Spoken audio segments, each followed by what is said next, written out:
un concept qui s'appelle la polarité des molécules.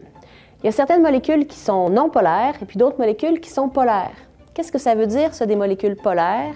Ça veut dire que à l'intérieur même de la molécule, il y a un côté de la molécule qui est chargé partiellement négativement, puis un côté qui est chargé partiellement positivement. Donc, si on plaçait ça sur un continuum, on peut dire qu'il existe des molécules qui sont non polaires.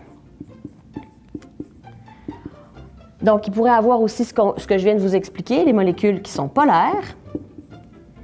Puis si on allait encore plus loin, les charges ne seraient plus partielles, ce seraient des charges complètes. Alors on aurait des composés chargés. Ce sont les ions. Donc on peut dire que la molécule polaire se situe entre les deux, entre une molécule non polaire où tous les électrons sont répartis également dans la molécule, et se situe donc entre ça et les ions qui possèdent réellement une vraie charge formelle. Pour parler de polarité, on peut faire une analogie avec deux personnes qui dorment dans un lit. Si les deux personnes tirent avec la même force sur la couverture ne bougera pas pendant la nuit. Donc, personne ne va se réveiller en manquant de couverture ou alors en ayant un surplus de couverture. C'est un peu la même chose qui arrive pour une molécule non polaire, par exemple la molécule de I2. Tirer sur la couverture, ça correspond à l'électronégativité dans le modèle moléculaire.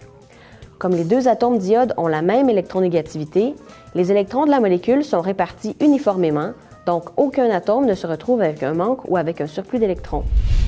Si toutefois une personne tire plus fort que l'autre sur la couverture, cette personne se retrouvera avec un surplus de couverture au détriment de l'autre qui aura froid. C'est ce qui arrive avec une molécule polaire, comme la molécule de HCl. L'atome de chlore a une plus grande électronégativité que l'atome d'hydrogène.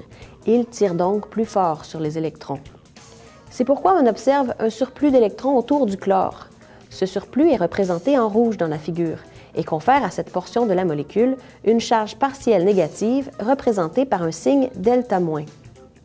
Au contraire, l'atome d'hydrogène a un manque d'électrons, ce qui lui confère une charge partielle positive, représentée en bleu et symbolisée par un delta+.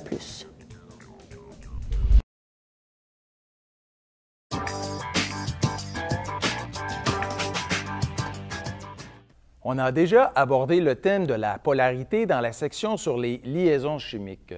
En gros, ce qu'on entend par polarité, c'est une simple répartition non uniforme des charges électriques dans une molécule. Comme on sait que les charges positives sont toujours localisées au noyau et qu'elles ne peuvent pas se déplacer, la polarité découle simplement de la distribution des électrons autour du noyau.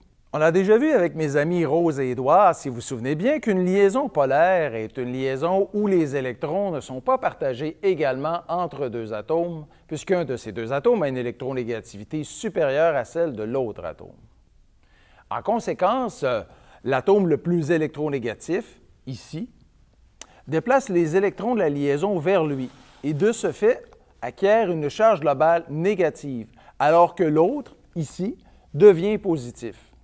Si la différence d'électronégativité entre les deux atomes est inférieure à 1,7, on dira que les électrons sont toujours partagés entre les deux atomes et qu'ils ne sont que déplacés vers l'atome le plus électronégatif.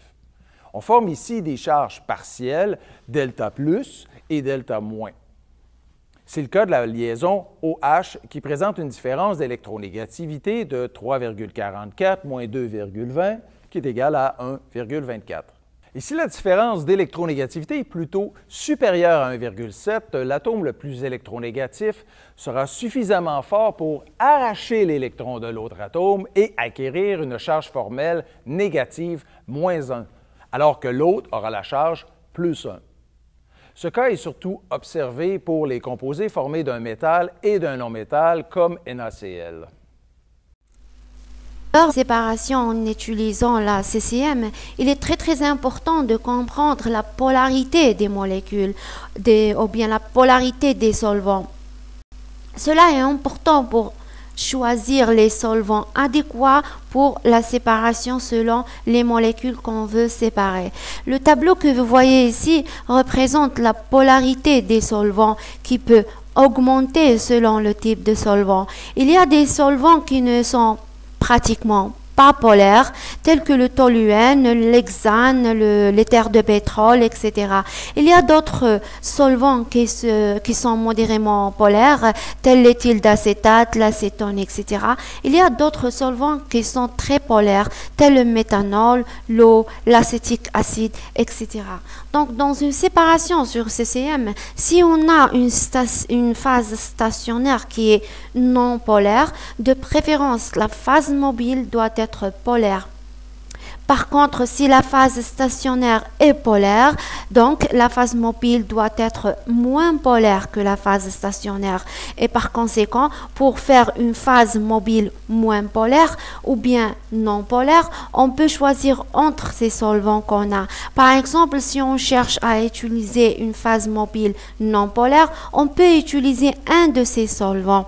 Et si on veut la rendre un peu plus polaire, on peut utiliser ou bien un solvant modérément polaire ou bien un mélange de solvants non polaires avec un solvant modérément polaire. Par contre, si je veux avoir une phase mobile très polaire, je peux utiliser un solvant qui est vraiment très polaire. Dans notre cas, on a besoin d'avoir un mélange de solvants qui est modérément polaire, donc et un peu plus proche de la non-polarité. Donc, on a fait un mélange d'éther de pétrole avec l'acétone, comme on a bien dit précédemment, 9 to 1